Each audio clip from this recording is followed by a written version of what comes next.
drweldy.net. Today is October 16th, 2020. I hope everybody's doing well, and we're going to do something a little different today. We are going to talk about photography and some of the tools that I use. I shot this photograph with a Sony A7 Mark III and with the standard lens that came with it. And I don't know that lens off the top of my head, but I'll put it in the description below.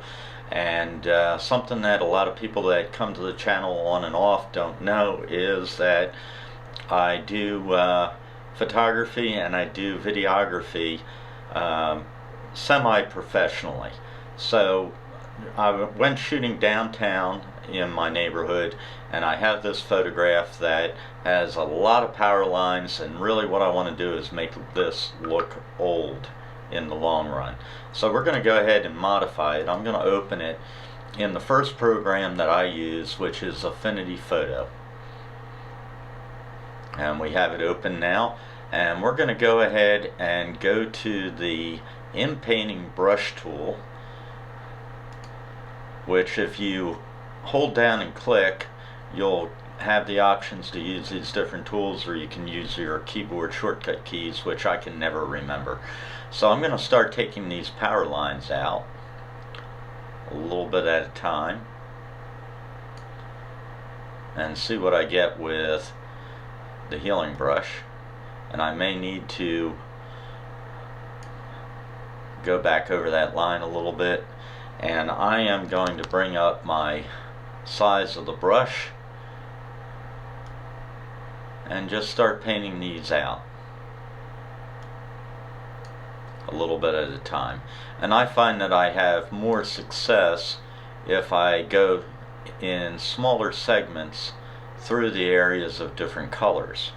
And I'm going to use the option key here, and I'm going to bring that down a little bit, and I'm going to just keep painting on through these.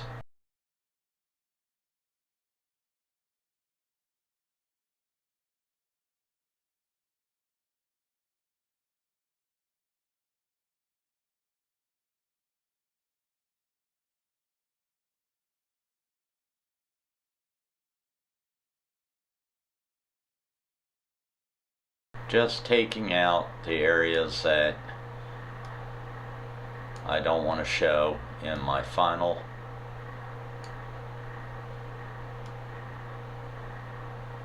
photograph.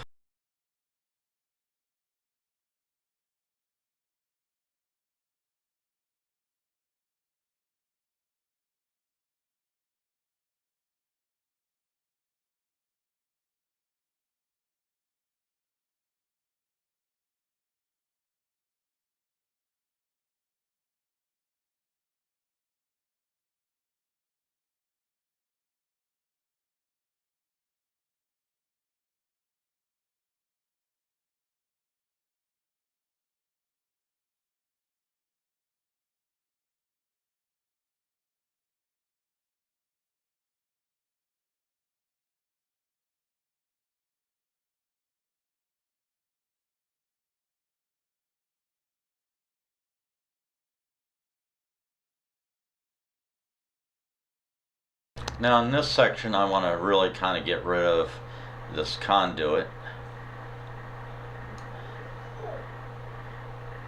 So we're going to start painting that out.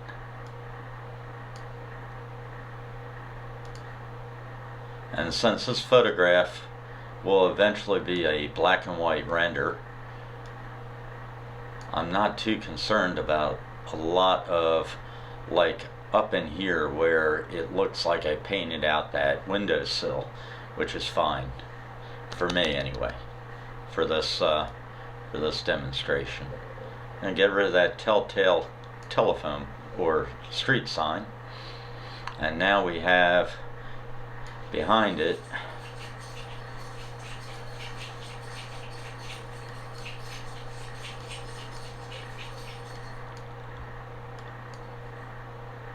this electrical box, and it's not going to be perfect. You can make it perfect. You can go in and get rid of a lot of this stuff, but for scope of this little demonstration. I'm just gonna get rid of what I can.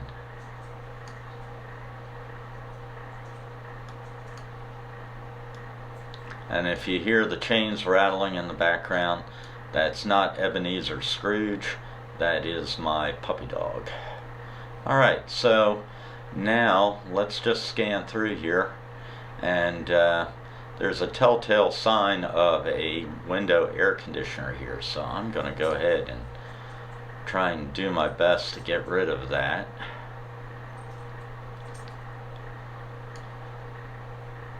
Alright, that doesn't look too bad. And we have a couple wires down over here.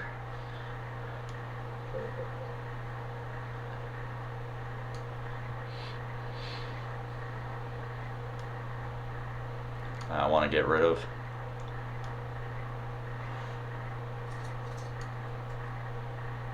Let's see what we have here. Let's get rid of this no parking sign.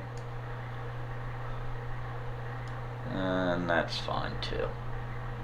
Okay, get rid of that air conditioner, and we'll get rid of this paper that's in the window, and this box here, and then we've got another window air conditioner up here. Alright, that's good enough. Let's go ahead and scan out a little bit. And we'll paint out these parking spaces.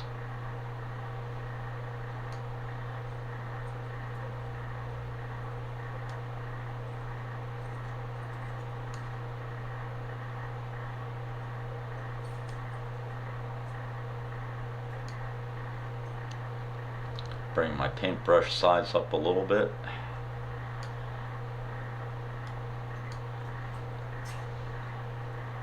And maybe get rid of this yellow center line.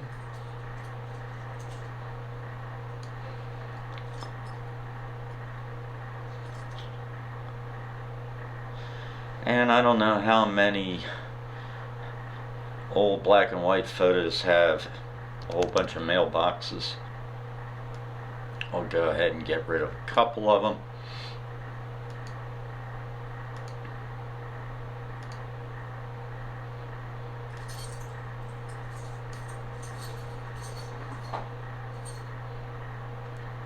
Get rid of that 9. Rear apartment, complex information.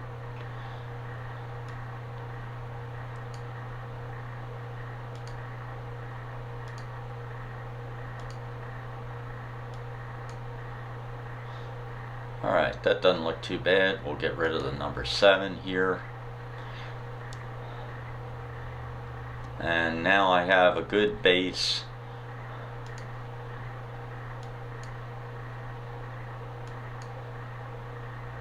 for getting rid of all those power lines, etc. along there. We're going to get rid of that little screen. See if I can't get that a little bit better there. Yeah, that's not bad. Okay, what else do we have? Get rid of some of the stuff in the windows.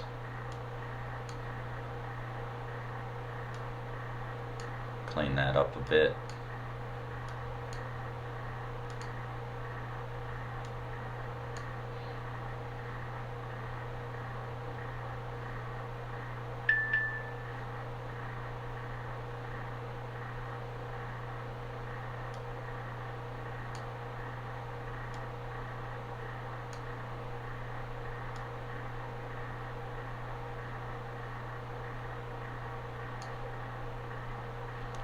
Okay.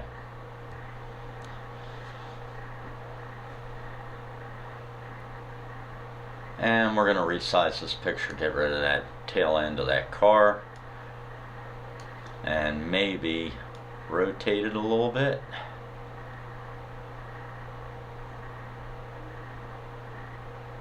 Just a little bit. Now we'll bring that down, bring this side in a bit. So we work within our canvas, and we'll bring that out just a little bit and apply that. Okay, so now we have all the power lines removed. It doesn't look too bad.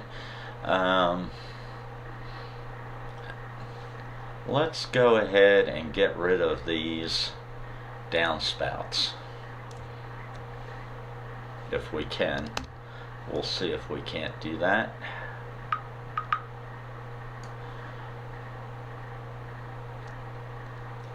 That doesn't look too bad.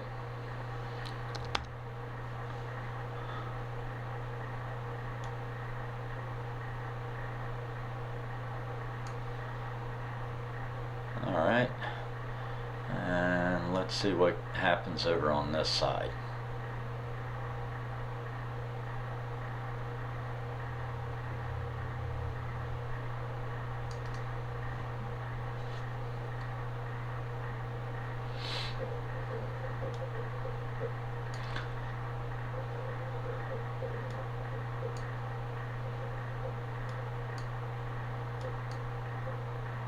Definitely losing a little bit of fidelity there, but again, since this is going to be black and white, I think a lot of this probably won't look too bad. Okay, do we want to take this downspout out?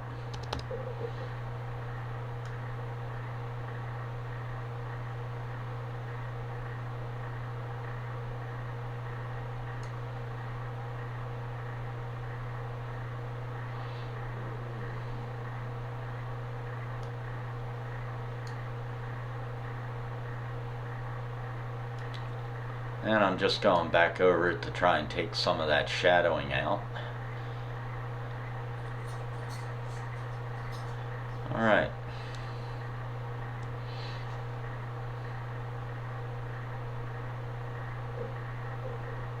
Doesn't look too bad in my humble opinion. Got rid of a lot of the clutter of the telephone lines, power lines, and we have a relatively simple looking front now.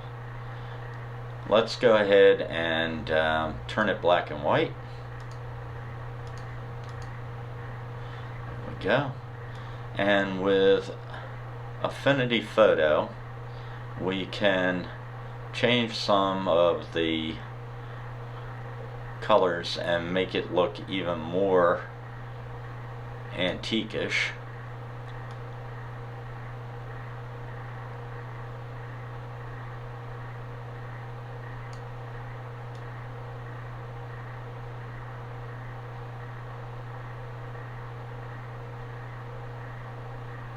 Not having a terribly big effect on the... There we go.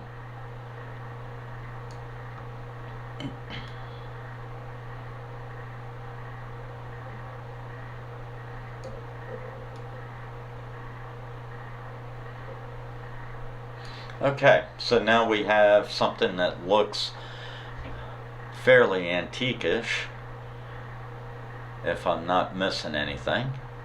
And we're going to go ahead and export that to the desktop as a JPEG, and I'll name this Old Time House. Great.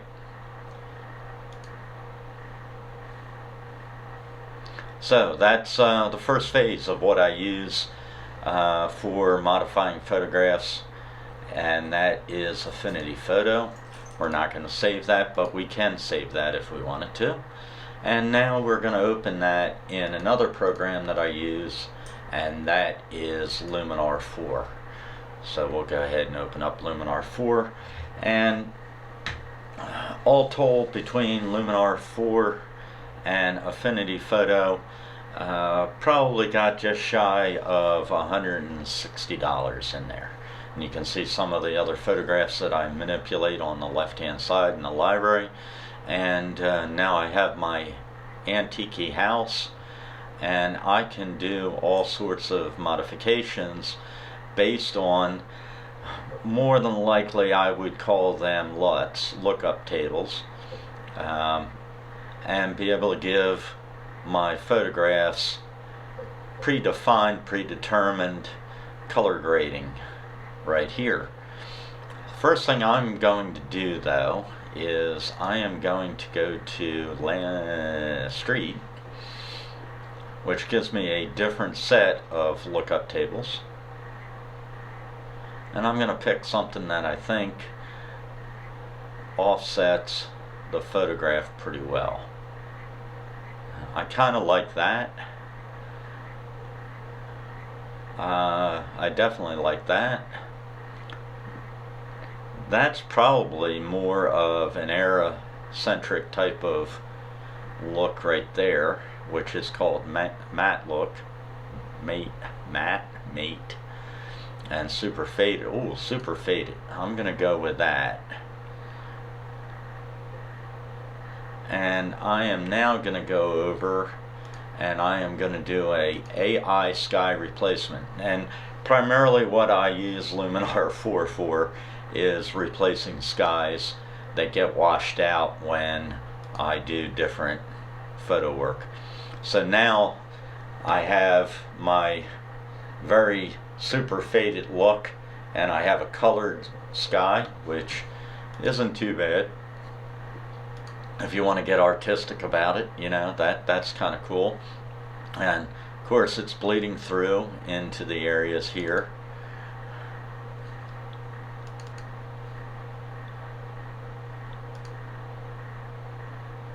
Which, you know, I'm not too thrilled about. Let's have a look at a dramatic sky. Oh, that's interesting. Not so much bleed into the blue on this.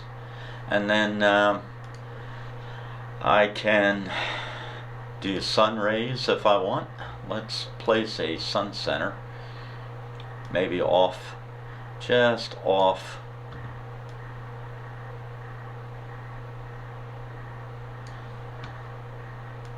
in this area, maybe. Let's have a look at that, see what that looks like. See overall look. Maybe bring that down a little bit.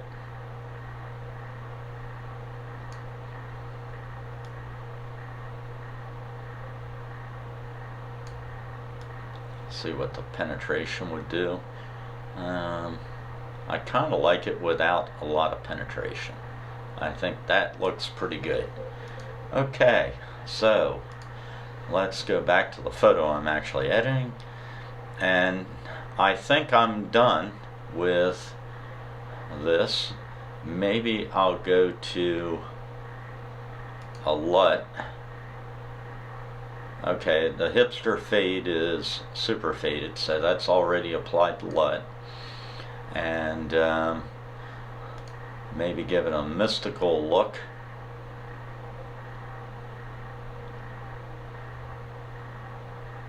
Of 35%. Let's see. That doesn't look too bad, I think. You know, art is subjective, and I kind of like the way that looks. So we're going to go ahead and export that. Only I'm running a beta version of Mac OS. So it actually breaks Luminar's export feature. So I'm going to go ahead and share it to my mail client. When you exit Luminar 4, it will actually save it into your Luminar 4 library, so it doesn't prompt to save that. And then I have my antique-y, artistic looking downtown somewhere in Delaware photograph, and it doesn't look too bad. I can pick it apart. You know, this column here, I kind of washed that out, painted that out. But all in all, I did get rid of a considerable amount of wire and telephone poles, street signs, that sort of thing. So in general, I think for the look that I wanted to get with this, I definitely got it. Thanks again for watching. I'm Jay with jrweldy.net. Again, October 16th, 2020. I hope everyone is safe. Please hit the like button if you appreciate the video. Have a great day, everyone.